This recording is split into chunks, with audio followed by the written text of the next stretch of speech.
Generally speaking, if somebody comes to see me for sinusitis, I've got a long list of questions to ask them because I want to know how long it's been affecting them throughout their life.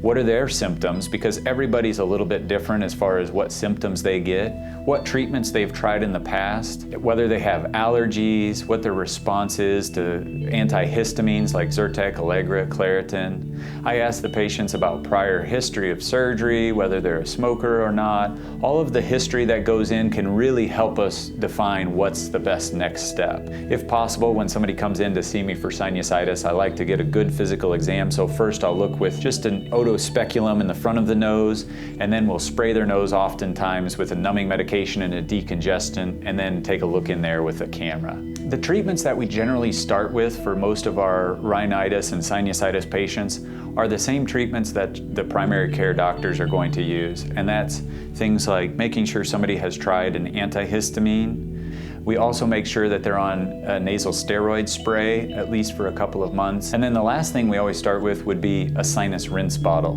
The majority of patients are going to get some improvement from using their antihistamines, their nasal steroid sprays, and their sinus rinses. Depending on their symptoms, we're going to cater differently for each patient. And that might mean if somebody has a really runny nose as their main complaint, we may try an Astelin or ipratropium nasal spray, and that can help with the runny nose. We might try allergy testing or allergy shots if they've been dealing with allergies chronically their whole life. If it seems like an acute bacterial sinusitis that's not responding to saline rinses and the simple treatments, then we might treat with them with antibiotics or steroids, and that can sometimes get somebody over that infection. If that is it, then they might not need any further treatment, but sometimes they require a CT scan to look at their sinuses when they're infected, to see how bad the sinus infections get.